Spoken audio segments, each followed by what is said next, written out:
You can turn to your service sheets to Revelation chapter 12.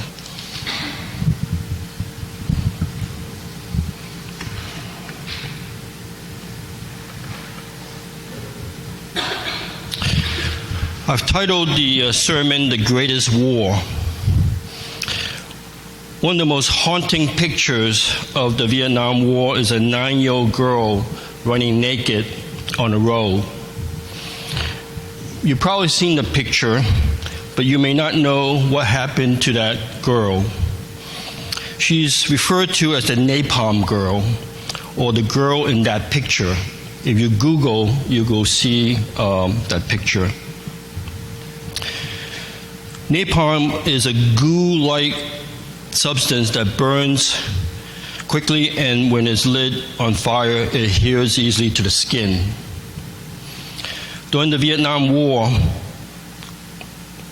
many napalm bombs were dropped.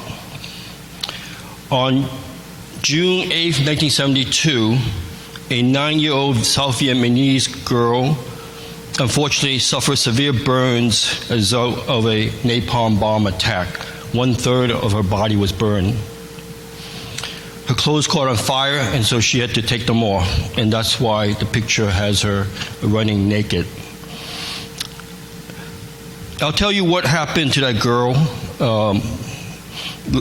but at this point, let me share her name. Her name is Kim Phuc, spelled K-I-M, and the second part of the name is P-H-U-C. So if you Google Kim Phuc, you'll probably see pictures. She became a Christian in college in Vietnam. She now lives in Canada with her husband and 2 sons. She's established the Kim Phuc Foundation that provides medical and psychological assistance to child victims of war. She's a UNESCO Goodwill Ambassador. You may know that UNESCO stands for the United Nations Educational, Scientific, and Cultural Organization. Kim Phuc speaks to groups all over the world. In 2017, she wrote her memoir titled Fire Road, subtitled The Napalm Girl's Journey Through the Horrors of War to Faith, Forgiveness, and Peace. I'll share more about her story later in the sermon. Now I want to talk about Jesus, another naked victim who suffered tremendously. All the pictures that you've seen in terms of artwork and films are historically inaccurate, at least in 2 points. First, you'll never see a naked Jesus on the cross, since artists and directors want to show respect to the Lord by putting a loincloth on him. Second, you won't see the most likely location of a crucifixion. Jesus is usually shown as being crucified on a hill, high lifted up on a cross, away from the crowds. That's probably not the case, and I'll tell you why. The Romans used crucifixion as a means of execution to prolong the physical agony. The Romans didn't want a quick death. They also wanted to humiliate the victims by stripping them naked and displaying them on the side of the road going into and out of the main gates of the city. The crucified victims were only 1 or 2 feet off the ground. And that's intentional so that when people pass by, they can see the eyes of these victims, and they can see their wounds, and they can see their agony. The Romans wanted the subjugated people to see easily, this awful, shameful sight, so that they would communicate a clear message that if you mess with Rome, this is what will happen to you. You will suffer this horrible, shameful death. Today I want to talk to you about the Great War in Revelation 12. I have 3 points based on the passage. Point 1, the 3 combatants in the spiritual warfare are the woman, the son, and the dragon in verses 1 to 6. Point 2, victory in heaven or spiritual D-Day in verses 7 to 12. And point 3, war on earth or the spiritual battle of the bulge in verses 13 to 17. Turn with me to the scriptures, Revelation 12. Verse 1, a great sign appeared in heaven, a woman clothed with the sun, with the moon under her feet, and a crown of 12 stars on her head. So who's this woman? This celestial imagery is an allusion to Genesis 37, verse 9, when Joseph tells his family that he had another dream. And he told it to his brothers. Listen, he said, I had another dream, and this time the sun and the moon and the 11 stars were bowing down to me. So the sun and moon represent Joseph's parents, and the stars represent his 11 brothers. The woman in Revelation 12 is not an individual figure, but a corporate figure. She represents the people of God. Verse 2, she was pregnant and cried out in pain as she was about to give birth. In the Old Testament, the nation Israel is seen as a mother giving birth. Let me give you one example in Micah 5, verses 2 and 3.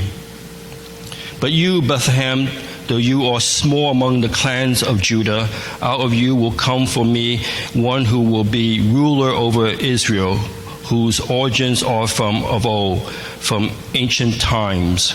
Therefore Israel will be abandoned until the time when she who is in labor bears a son, and the rest of his brothers return to join the Israelites.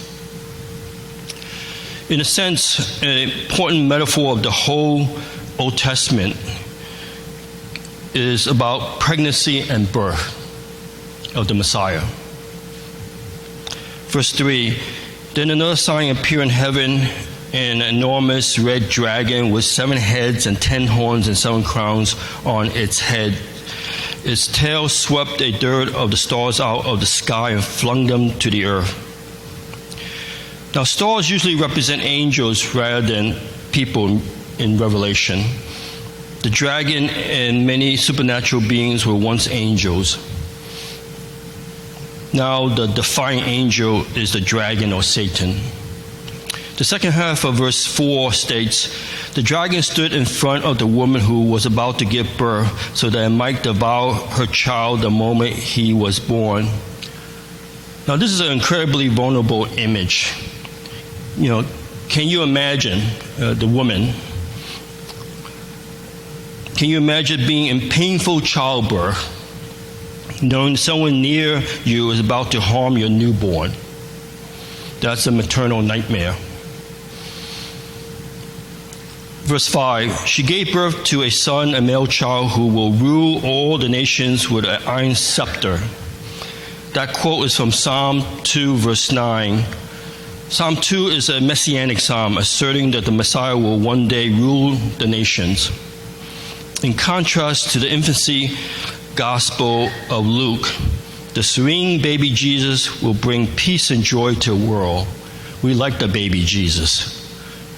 You know, during Christmas time, you see these peaceful scenes of the baby Jesus and this message of him coming to bring joy and peace to the world. But here in Revelation 12, God becomes a man. In a sense, the incarnation is a declaration of war on Satan and the demonic forces. The baby Jesus is both war and peace. The second half of verse 5, and her child was snatched up to God and to his throne. So in 2 quick verses, we have the beginning and end of Jesus' life, from his birth, his suffering, death, resurrection, and ascension.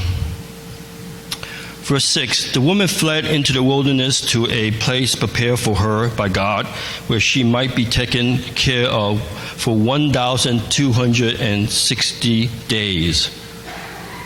You might be wondering, that's like a pretty random number. But 1,260 days is equal to 3.5 years, or 42 months. And those are mentioned in the book of Revelation. Numbers in Revelation tend to be symbolic. If you know, the number 7 is repeated a lot, the number 12, and here the number 1,260 is in 3 different variations in chapter 12 of Revelation, chapter 13. And I believe that this 1,260 days is symbolic, representing the church age from the resurrection and ascension of Christ until today. Point 2, victory in heaven, or the spiritual D-Day. D-Day during World War II occurred on June 6, 1944. We'll actually celebrate the 75th anniversary of D-Day in 2 weeks. It was the largest seaborne invasion in history when the Allied forces stormed the beaches of France. If you've seen the movie Saving Private Ryan by Steven Spielberg and Tom Hanks, the opening scene is the bloody day of D-Day. The Allied forces, in a sense, would draw, well, the D means demarcation. And the Allied forces, in a sense, would draw a proverbial line in the sand to push the Nazis back to Germany and liberate the occupied countries. Genesis 12, verses 7 to 12 is about the spiritual D-Day. Verse 7, then war broke out in heaven. Michael and his angels fought against the dragon, and the dragon and his angels fought back, but he was not strong enough, and they lost their place in heaven. The great dragon was hurled down, the ancient serpent called the devil, or Satan, who leads the whole world astray. He was hurled to the earth, and his angels with him. Now, the name Michael means who is like God. My nephew's named Michael. I don't know if I've ever told him that, but your name is who is like God? And the answer is obvious: no one. God is totally unique and powerful. The arrogant Babylonian king asserted in Isaiah 14, verse 14, I will be like the Most High. But God has no equals, not even Satan. Satan can oppose God, but he is not God's opposite in power. God sends Michael to defeat the dragon. Verse 10, then I heard a loud voice in heaven say, now have come the salvation and the power and the kingdom of our God and the authority of his Messiah. Verse 10 focuses on the present and the outcome of the defeat of Satan in heaven. We now have salvation, power, the kingdom of God, and the authority of Christ. In the second half of verse 10 and verse 11, the focus is on the past. For the accuser of our brothers and sisters, who accuses them before our God day and night, have been hurled down. They triumph by the blood of the Lamb and by the word of their testimony. They did not love their lives so much as to shrink from death. So this is the emphasis on the past. The Greek verb translated triumph in the noun form is Nike, which means victory. And it's transliterated as in the letters Nike, pronounced in English as Nike, as in the sneaker company. Does anyone wear Nike? So in a sense, it makes sense that Nike, the company, have chosen a Greek word meaning victory, because it wouldn't make sense if they chose a word that meant loser. For believers, the victory over Satan and the demonic forces is accomplished by the blood of the Lamb and the faithful witness of the followers of the Lamb. These believers consider Christ of supreme importance and even greater than their own lives. Verse 12, therefore rejoice, you heavens, and you will dwell in them. Many of the followers of the Lamb would wish that this victory song ended here, but it doesn't. John the writer warns his churches in the second half of verse 12, but woe to the earth and the sea, because the devil has gone down to you. He is filled with fury because he knows that his time is short. This is an emphasis on the future. God has dealt a fatal blow to Satan, but the devil is still lashing out like a trapped and wounded animal, trying to bring others down with him. Revelation 12 asserts that we will encounter problems and will suffer. It's warning us that we will be attacked by Satan and the demonic forces. Satan doesn't come to you in a red jumpsuit with horns on his head holding a pitchfork.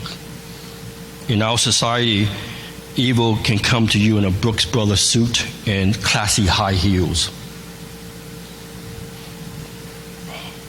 Point 3, war on earth, or the spiritual battle of the bulge.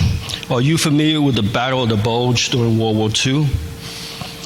I'm not talking about the expanding waistline and trying to lose weight like Myung. He's done an amazing job, and I told him that soon he'll look like the senior pastor at Hillsong.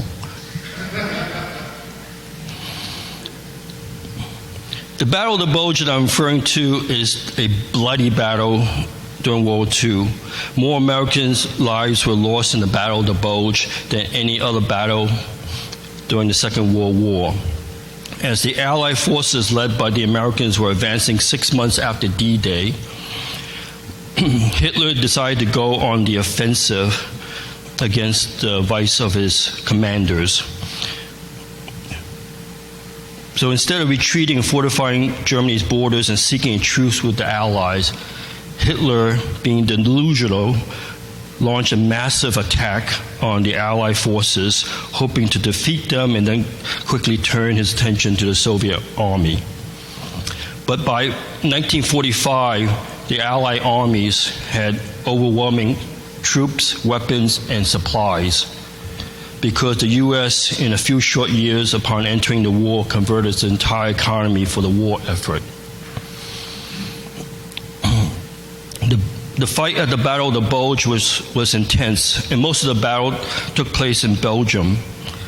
But after a few weeks, the Allies decisively regained the upper hand and continued their march to Berlin, while the Nazi soldiers retreated, leaving massive amount of weapons and tanks because they ran out of fuel.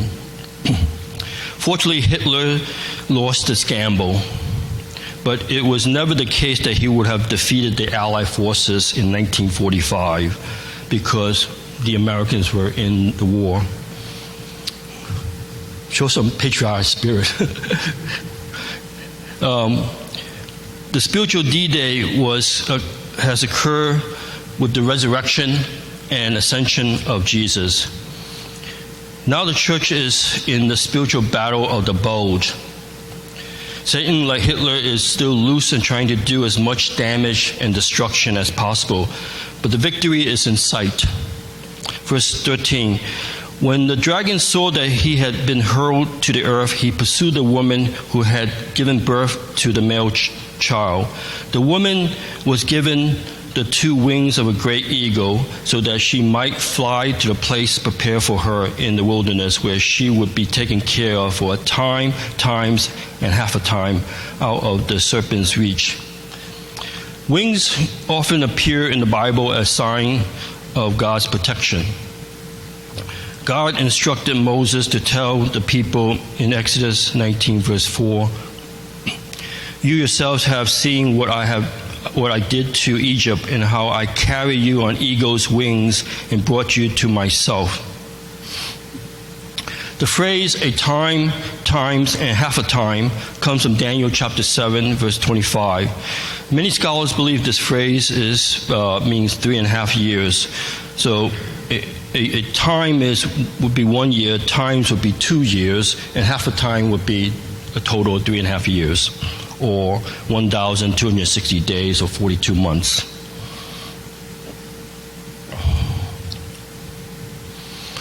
So again, this strange sounding number of 3.5 years is, I think, symbolic of the church age or the gospel age after the ascension of Jesus and before the return of Christ at the end of time. Verse 15, then from his mouth the serpent spewed water like a river to overtake the woman and sweep her away with the torrent. But the earth helped the woman by opening its mouth and swallowing the river that the dragon had spewed out of his mouth. This verse reminds me of the Roadrunner cartoon which I watched as a child. I don't know, is it still around? The Roadrunner cartoon with Coyote? Okay. So there was a coyote that tried to catch the Roadrunner and eat it.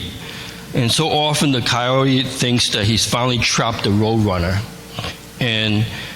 But in the last minute, the Speedy Bird runs away and says, beep, beep. Verse 17, then the dragon was enraged at the woman and went off to wage war against the rest of her offspring, those who keep God's commands and hold fast their testimony about Jesus. The church is the offspring of the woman. When John's audience read verse 17, they probably said that John was talking about them because they have kept God's commands and held fast to the testimony about Jesus. This verse is a variation of verse 11.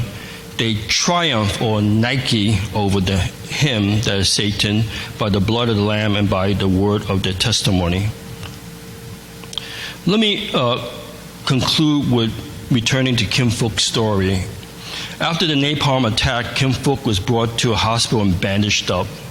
The doctors didn't think she would survive since they had seen so many napalm burn victims die, and 1/3 of her body was burned. They put her unconscious body in a morgue to let her die, since there was no one there to advocate for her. Her parents frantically searched for her, and finally, after 3 days, they found her in the morgue. She was still breathing. Kim Phuc was transferred to a hospital specializing in burn victims. She would, over the course of 14 months, endure 16 operations. After returning home, her friends shunned her because of her scars. She had worked hard to catch up in the school and entered the university hoping to become a doctor so that she can help others. In 1982, on the 10th anniversary of the napalm attack, journalists from around the world went to Vietnam in search of that girl in the picture. And she was taken out of the university by government officials for many interviews in different towns, which she later found out that the translators did not translate her words. But she was being used by the communist government as a propaganda tool. She couldn't complete her coursework because she was forced to do so many interviews, and her professors were unsympathetic. Government officials took her to different towns, so her education was disrupted, and she felt depressed. So one day, she was hiding in the library from government officials, and she found a copy of the New Testament and began to read it. She later took the initiative to go to a church and heard the gospel. And soon she became a believer, a Christian. Later, when she realized that she was too famous and she wouldn't be able to complete her education in Vietnam, she got permission to go to another communist country to study. And she was really happy that she would be going to Cuba, because she figured the island was next to the United States, they probably speak English. You have to keep in mind, this is in the 80s when communist countries did not have the internet and the type of information that we have. So she ended up having to learn Spanish and spent 6 years in Cuba. She met another Vietnamese student from North Vietnam named Tuan, which means perfect in the Vietnamese language. And God has a sense of humor, because she never thought that she would get married because of all her scars.